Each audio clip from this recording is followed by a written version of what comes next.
a gente tem que saber qual é o lugar que a gente deseja e as razões. Eu, todas as vezes que posso, conto algo que eu vou contar agora de novo. Todo ano. Eu fiz isso agora dia 30 de dezembro. Todo ano eu chego, isso aparece até no outro livro, eu chego num determinado momento que eu estou quieto, sem ninguém perto, sem que a Cláudia esteja próxima de mim, para eu poder ter um pouco de quietude, né? E aquilo é uma coisa muito privada. E eu pego uma folha de papel, dobro em duas, só para fazer uma risca no meio, e deste lado da folha de papel eu escrevo por causa de. E desse outro lado da folha eu escrevo apesar de. Aqui nesse lado é por causa de, deste outro lado é apesar de. E aí eu coloco para mim perguntas e temas, do tipo, continuo casado com Cláudia, por causa do amor, por causa do cuidado recíproco, por causa da alegria. Continuo casado com Cláudia, apesar das discussões, apesar de algumas encrencas. Continuo na atividade de docência e escrita, por causa da partilha, por causa da formação, por causa da alegria. Apesar do cansaço, apesar da dificuldade. Atenção, isso eu faço para várias coisas.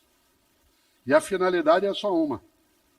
Para cada uma das situações que eu coloco, se a lista dos apesares for maior do que a lista dos por causa, é porque eu tenho que mudar.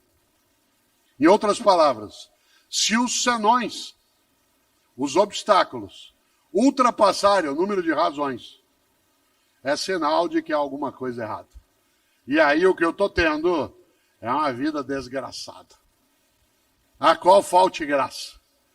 Não é casual que dentro da palavra graça venha para nós alguma série de expressões que é gratuidade, que é a ideia de agradecer. A noção que em espanhol se usa, que é gracias, ou em italiano grazie. Aliás, quando você faz algo para alguém, a depender do idioma, se diz gracias. Nosso idioma ainda usa muito obrigado. Obrigado, embora seja forte como respeito, carrega nele uma tarefa, que é eu te devolvo. Por isso, quando alguém diz obrigado, você, para impedir que ele queira devolver, diz de nada. Tem gente que transfere a dívida, terceiriza. Você faz algo, ela diz, Deus lhe pague. Fica mais fácil. Mas alguns idiomas, entre eles, como se mencionei, especialmente o espanhol, a ideia é gracias. Por isso, para mim é imensamente gratificante, isto é, cheio de graça.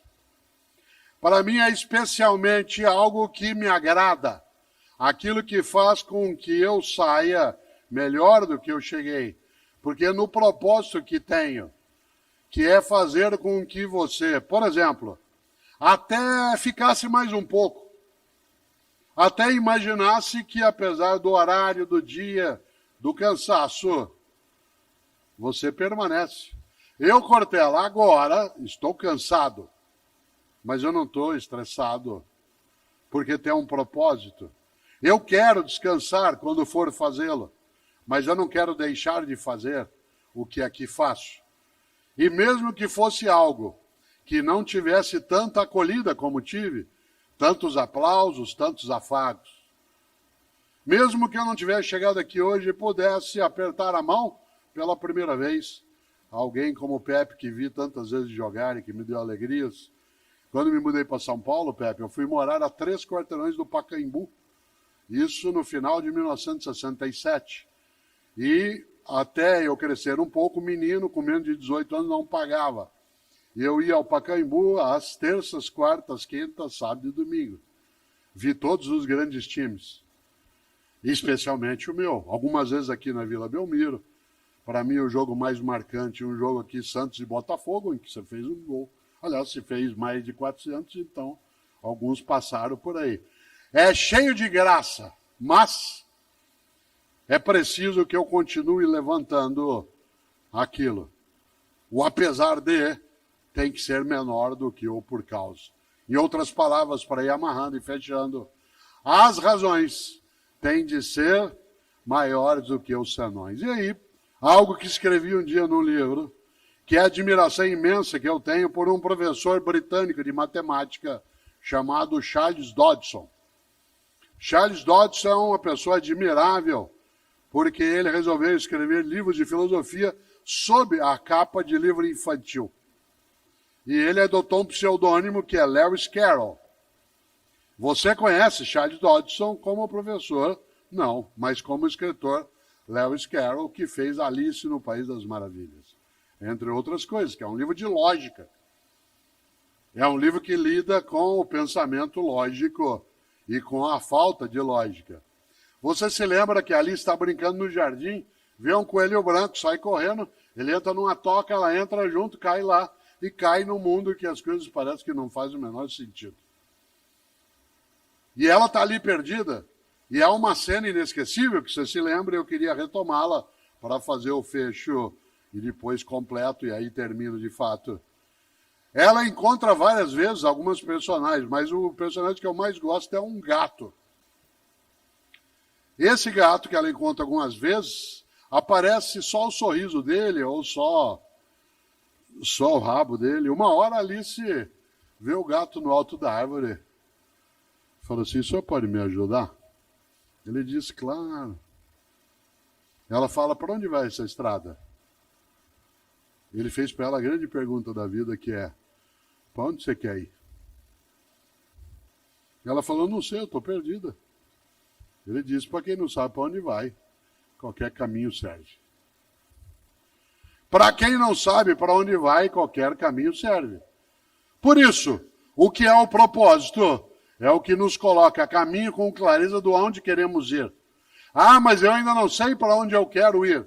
Melhor meditar, refletir, para que não esqueça do magistral, magnífico Mário Quintana, alguém que, como eu já contei numa palestra, eu admiro também por outra razão, ele morreu com 88 anos de idade, solteiro.